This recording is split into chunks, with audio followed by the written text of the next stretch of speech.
রাস্তা সংস্কারের দাবিতে আগরপাড়ায় পথ অবরোধ, টায়ার জ্বালিয়ে বিক্ষোভ স্থানীয়দের। পানিহাটি পৌরসভার ২৬ নম্বর ওয়ার্ডের আগরপাড়ার উষ্ণপুর ৩ নম্বর পল্লীতে রাস্তা সংস্কার, নিকাশি ব্যবস্থা উন্নয়ন এবং নিয়মিত বর্জ্য সংগ্রহের দাবিতে আজ সকাল থেকে পথ অবরোধে সামিল হন স্থানীয় বাসিন্দারা। রামকৃষ্ণ পরমহংস রোডের বিভিন্ন জায়গায় গাছের গুঁড়ি, বাঁশ ফেলে এবং টায়ারে আগুন জ্বালিয়ে অবরোধ গড়ে তোলেন বিক্ষোভকারীরা। এই রাস্তা নন্দননগর হয়ে নিমতা অঞ্চলের সঙ্গে গুরুত্বপূর্ণ যোগাযোগ রক্ষা করে এবং প্রতিদিন প্রচুর যানবাহন চলাচল করে। স্থানীয়দের অভিযোগ, দীর্ঘ প্রায় ১৫ বছর ধরে রাস্তার স্থায়ী সংস্কার হয়নি। মাঝে মধ্যে অস্থায়ীভাবে ঝামা ফেলে রোলার চালানো হলেও স্থায়ী সমাধান হয়নি, ফলে রাস্তার অবস্থা অত্যন্ত বেহাল হয়ে পড়েছে। বাসিন্দাদের আরও দাবি, রাস্তার খারাপ অবস্থার কারণে অ্যাম্বুলেন্স, অটো ও টোটো চালকরা এই এলাকায় ঢুকতে চান না। প্রতিদিন ছোট বড় দুর্ঘটনা ঘটছে এবং সাধারণ মানুষের চলাচল চরমভাবে ব্যাহত হচ্ছে। তাদের অভিযোগ, পৌরসভা ও স্থানীয় জনপ্রতিনিধিদের উদাসীনতার কারণেই দীর্ঘদিন ধরে এই সমস্যা রয়ে গেছে। অবরোধের খবর পেয়ে ঘোলা পুলিশ স্টেশনের পুলিশ ঘটনাস্থলে পৌঁছে বিক্ষোভকারীদের সঙ্গে আলোচনা করে। এই সময় পুলিশের সঙ্গে আন্দোলনকারীদের বচসা হয়। অবরোধকারীদের দাবি, শুধু মৌখিক আশ্বাস নয়, প্রশাসনের উচ্চপদস্থ আধিকারিকদের ঘটনাস্থলে এসে লিখিতভাবে জানাতে হবে কবে থেকে রাস্তা সংস্কারের কাজ শুরু হবে এবং কত দিনের মধ্যে তা শেষ হবে, তবেই তারা অবরোধ প্রত্যাহার করবেন। পুলিশের পক্ষ থেকে আন্দোলনকারীদের লিখিত অভিযোগ জমা দেওয়ার পরামর্শ দেওয়া হয় এবং আশ্বাস দেওয়া হয় যে বিষয়টি পৌরসভা ও সংশ্লিষ্ট কর্তৃপক্ষের নজরে এনে দ্রুত ব্যবস্থা নেওয়ার চেষ্টা করা হবে। এখন এলাকার মানুষের নজর পৌরসভার দিকে। দীর্ঘদিনের দাবি অনুযায়ী এই গুরুত্বপূর্ণ রাস্তার সংস্কার কবে শুরু হবে এবং কবে নাগরিকদের দুর্ভোগের অবসান ঘটবে সেটাই দেখার। পথ অবরোধ দাবিতে হচ্ছে, এটা আমাদের আগরপাড়ার ২৬ নম্বর ওয়ার্ড। ঠিক আছে, এই যে রাস্তাটা আপনারা দেখছেন, নিশ্চয়ই ছবি তুলবেন, অবশ্যই দেখবেন। এই যে রাস্তা, এই রাস্তা দিয়ে না আমাদের বাচ্চা কাচ্চা, না আমাদের বয়স্ক মা বাবা, না আমরা রীতিমতন একটা প্রাণীও আমরা এই রাস্তা দিয়ে হেঁটে যেতে পারি না। এটা একদিন দুদিনের ব্যাপার নয়, এটা বিগত ১৫ বছরের ব্যাপার। আর ৫-৭ বছর আগে কিছু খোয়া দিয়ে রাস্তার মুখটাকে মেরে দেওয়া হয়েছিল, কিন্তু ওভাবে রাস্তা সংস্করণ করা হয় না। এরপরেও আমরা অনেক কিছু জানিয়েছি। আমি কোনো পার্টি করি না, আমি কোনো পার্টিতে বিশ্বাস করি না। অবশ্যই অবশ্যই শ্রাবন্তী রায়, হ্যাঁ ওনাকে জানিয়েছিলাম। বিগত উনি তো আমাদের এই পাড়ারই মেয়ে এক সময়। উনি তো রীতিমতন এই রাস্তা দিয়ে হাঁটে দুবেলা, রীতিমতন দুবেলা হাঁটছে যাচ্ছে, দুবেলা না হাঁটুক সপ্তাহে একদিন হাঁটছে, সে তারও তো দেখা উচিত। আর আমাদের এখানে উনি ১৫ বছরের কাউন্সিলর। আমি কোনো রাজনীতি করি না, আমি কোনো পার্টি চিনি না, আমি একজন সাধারণ মানুষ। আমি একজন সাধারণ মানুষ হয়ে আমাদের যে এই পাড়ায় আরো যে সাধারণ মানুষ, তাদের সকলের হয়ে বলছি, এই রাস্তার যা দুর্ভোগ, এই রাস্তা দিয়ে একটা প্রাণী হাঁটতে পারে না। আমাদের বাচ্চারা যদি স্কুল যায় তারা পারে না। আর যদি আমাদের একটা রাত বিরাতে যদি একটা কোনো অ্যাক্সিডেন্ট কেস হয়, শরীর খারাপ হয়, যদি আমরা একটা টোটো বা যদি আমরা একটা অটোর কথা বলি, সে আসবে না, কারণ সে মুখের ওপর বলে দেবে এই যে রাস্তাটা, এই রাস্তায় আমরা যাব না। তাহলে আমাদের সেই পেশেন্টটাকে বাড়িতে রেখে তার মৃত্যুর জন্য অপেক্ষা করতে হবে। এই অবরোধ কতক্ষণ চালাবেন? যতক্ষণ না আমাদের কেউ এসে, প্রশাসনের লোক এসে আমাদের লিখিত দেবে যে আমরা এটা নিয়ে ব্যবস্থা করব, ততদিন আমরা এই অবরোধ রাখবো। কারণ কিছু করার নেই, আমাদের পিঠ থেকে গেছে, আমরা আর পাচ্ছি না, আমরা আর পাচ্ছি না। আমার নাম সোমা দাস। এটা তো নতুন কোনো সমস্যা না। আজকে মিডিয়ার সামনে আপনারা এসছেন বলে মনে হচ্ছে এটা মানে নতুন কিছু সমস্যা। এটা বিগত ১০-১১ বছরের সমস্যা। আমরা প্রত্যেক দিন হ্যাম্পার হচ্ছে এই রাস্তায়। একদম কিন্ডারগার্টেন স্কুল থেকে একদম কলেজ লেভেলের সমস্ত ছাত্রছাত্রীরা প্রত্যেকদিন এই রাস্তা দিয়ে স্কুল কলেজ যাচ্ছে, নিত্যযাত্রী আছে, অফিসের যাত্রী আছে। ইভেন কেউ অসুস্থ হলে তাকে আমরা ভয় পাই যে এই রাস্তা দিয়ে কি করে টোটো করে বা অটো করে নিয়ে যাব। সবার তো সবসময় অ্যাম্বুলেন্স অ্যারেঞ্জ করা সম্ভব না যে অ্যাম্বুলেন্সে করে তাকে নিয়ে যাবে। রাস্তা দিয়ে হেঁটে যেতে ভয় পাই আমরা। বয়স্ক বৃদ্ধা মা বাবা, তাদের কথা তো বাদই দিন। এবং প্রত্যেক দিন এখানে ছোটখাটো অ্যাক্সিডেন্ট হচ্ছেই, যখন তখন কারো পা পিছলে কেউ এমনি পড়ে যাচ্ছে, সাইকেল বাইকে মুখোমুখি সংঘর্ষ হচ্ছে।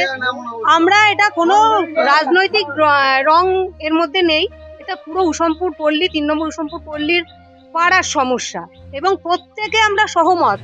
আমি এখানে কারোর নাম নিচ্ছি না, কিন্তু যেই সরকার ছিল সেই সরকারের যে এই মানে 26 নম্বর ওয়ার্ডের যে মানে দায়িত্বে ছিলেন কাউন্সিলর, আমি কারোর নাম নিচ্ছি না, তো তাকেও বিভিন্নভাবে জানানো হয়েছে, কারণ সে আমাদের এই পাড়ার মেয়ে, ছোট থেকে এই পাড়ায় বড় হয়েছে। তো সে যদি এখানে এর প্রতি কোনো দৃষ্টিপাত কর্ণপাত কিছু করেনি, আর তো আমরা ওপর মহলে কারো কোনো কথা ভাবতেই পারছি না। কিন্তু আজকে দিস ইজ টু মাচ। আমরা প্রত্যেকের সকাল থেকে এখানে আমরা কেউ রান্না করছি না, পাড়ার কেউ আজকে কি খাবে তারও কোনো ঠিক নেই, কিন্তু যতক্ষণ না ওপর মহল বলতে আপনারা মিডিয়ার লোক নিশ্চয়ই বুঝতে পারছেন, কোনো সরকারি আধিকারিক বা এখন কারেন্ট সরকারে যারা রয়েছেন তাদের কেউ পদস্থ কর্মচারীরা এসে আমাদের লিখিত দিতে হবে যে আপ টু 1 থেকে 2 মাসের মধ্যে একদম আমাদের এই রাস্তা এবং এখানকার ট্রয় প্রণালী, ড্রেনেজ ব্যবস্থা প্রচন্ড খারাপ। মানে মনে হচ্ছে ড্রেন আছে, কিন্তু সেই ওই নকল টাকার মতো, মানে দেখতে আসলে পুরোটাই নকল। মানে ড্রেন জাস্ট ড্রেনের জন্যই রয়েছে, সেখান থেকে কোনো জল সরবরাহ সেখান থেকে হয় না। প্রত্যেকটা ড্রেনের মধ্যে প্লাস্টিক, নোংরা, ময়লা। আর এখানে মেন সমস্যা হচ্ছে পৌরসভার যে নোংরার গাড়িগুলো দেখি অন্যান্য জায়গায় নিয়মিত আসে, এখানে সেটাও নিয়মিত আসে না, কারণ তাদেরকে আমরা যখন বলি তারা বলে আমরা মাইনে পাচ্ছি না, আমরা কেন এই পরিষেবা দেব। এই আন্দোলন কতক্ষণ চালাবেন? এই আন্দোলন চলবে অনির্দিষ্টকালের জন্য, একদম চলবে। আমাদের লিখিত আজকে দিতে হবে আশ্বাস, নালে এভাবেই চলবে। আপনার নামটা বলুন। আমার নাম শুক্লা দেব, আমি এই পাড়ারই একজন বাসিন্দা। দীর্ঘ কয়েক বছর ধরে আমাদের এই রাস্তা ভাঙাচোরা হয়ে পড়ে রয়েছে। এইটা 26 নম্বর ওয়ার্ডের কুসুমপুর পল্লী 3 নম্বরের রাস্তা। এই রাস্তা কত গুরুত্বপূর্ণ রাস্তা, অথচ প্রতিবার এই বর্ষাকালে জায়গায় খানাখন্দর হয়ে রয়েছে। এখান দিয়ে রিক্সা, বাস বা অটো যায়, সাইকেল নিয়ে যায় লোকে, সেইখানে এই খানাখন্দরে পাশ দিতে গিয়ে ধাক্কা খেয়ে পা ভেঙে পড়ে যাচ্ছে। এই রাস্তাটা কত গুরুত্বপূর্ণ রাস্তা, আমাদের এই পানিহাটির এই রাস্তা দিয়ে চলে যাচ্ছে কামারহাটির রাস্তা, নন্দনগর নর্দমদম রাস্তা, অথচ এই রাস্তাটা কতদিন ধরে এইভাবে ভাঙাচোরা হয়ে পড়ে রয়েছে। এই রাস্তা কোনো সংস্করণ করা হচ্ছে না। আমাদের এখানে ড্রেন নিষ্কাশনের জল ব্যবস্থা করা হচ্ছে না, লোকের বাড়ি বাড়ি ঘরের ভিতর জল ঢুকে যাচ্ছে। এই রাস্তার আমরা অবিলম্বে সংস্করণ চাই। এই আন্দোলন, এই অবরোধ কতক্ষণ চালাবেন? এই আন্দোলন আমাদের চলতে থাকবে যতক্ষণ প্রশাসন বা যারা এসে আমাদের স্বীকৃতিতে কথার দাম দেবে যে এই দিনের মধ্যে আমাদের কাজ করব, যতক্ষণ না তার আমাদের বলছে ততক্ষণ আমরা এই কাজ, আমাদের অবরোধ চলবে। এইটা কত নম্বর ওয়ার্ড, কে কাউন্সিলর? এটা 26 নম্বর ওয়ার্ড, এখানকার কমিশনার শ্রাবন্তী রায়। এই রাস্তাটার নাম কি? পাড়াটার নাম? এটা রামকৃষ্ণ পরমহংসদেরও 3 নম্বর কুসুমপুর পল্লী এই রাস্তাটা। তাহলে উনি কত বছরের কাউন্সিলর? এই দীর্ঘদিন ধরে এইভাবে রয়েছে, আপনারা এর আগে জানিয়েছিলেন? উনি 15 বছরের কাউন্সিলর এখানকার, অথচ এখানে এর আগে জানানো হয়েছে, একবার কোনো রকম একটা প্যাচ ওয়ার্কিং সার্ভিসিং করা হয়েছে, তারপরে আর এই রাস্তা ভালোভাবে কোনো মেরামত করা হয়নি, ওনাদেরকে বলা হয়েছিল। কিন্তু আমি কোনো রাজনৈতিক লোক না, আমি এখানকার পাড়ার ছেলে, সবার জনগণের হয়ে, সাধারণ জনতার হয়ে এই কথা বলছি যে আমাদের এই রাস্তা ঠিক করা দরকার, তা না হলে আমাদের খুবই ক্ষতি হচ্ছে। রাস্তাঘাটে আমাদের বয়স্ক লোক যাতায়াত করতে পারছে না, বাচ্চারা যাতায়াত করতে পারছে না। এই রাস্তার অবিলম্বে উন্নতি চাই। এই আন্দোলন কতক্ষণ চালাবেন? এই আন্দোলন আমাদের চলতে থাকবে যতক্ষণ প্রশাসন এসে না আমাদের কথার দাম দেবে যে কবে আমাদের কাজ করবে, ততক্ষণ না বলছে ততক্ষণ আমাদের এই আন্দোলন চলতে থাকবে। আপনার নামটা বলুন। আমার নাম রঞ্জন বল। দাবিটা তো উনি বললেন যে এই রাস্তাটা মানে চলাচলের অযোগ্য রাস্তা, এবং এটা একটা মেন কানেক্টিং রোড, মানে আগরপাড়া আর বেলগুড়িয়াকে কানেক্ট করে, এখান থেকে এয়ারপোর্টে যায় লোকজন, এবং এই কানেক্টিং রোডটার অবস্থা এমনই যে প্রতিদিন অ্যাক্সিডেন্ট হচ্ছে এইখানে, ঠিক আছে। আর যেটা প্রবলেম হচ্ছে যে উনি বললেন যে বাচ্চা কাচ্চারা স্কুলে যেতে অসুবিধা, এমনি যারা এই পাড়াতে থাকি তাদের অসুবিধা, সমস্ত লোকের অসুবিধা, এবং এটা নিয়ে বহুবার জানানো হয়েছে বিভিন্ন লোককে, এবং তার কোনো বেসিক্যালি কোনো মানে আমরা কোনো সদুত্তর পাইনি। মানে এই রাস্তাটা কবে হবে বা আদৌ হবে কিনা, কি হবে, কিছু সদুত্তর পাইনি। সামনে পুজো আসছে, এটা যদি না সারানো হয় আরো অসুবিধা হবে উৎসবের দিনে মানুষের।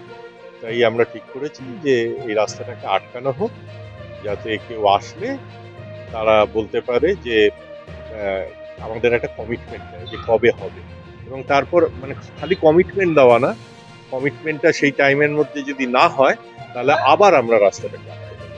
এটা হচ্ছে কারণ আমাদের আলটিমেট অবজেক্টিভ হচ্ছে রাস্তাটা করা, এটা হচ্ছে কোনো পলিটিক্যাল কোনো অ্যাঙ্গেল নেই, সিম্পল। আপনার নাম?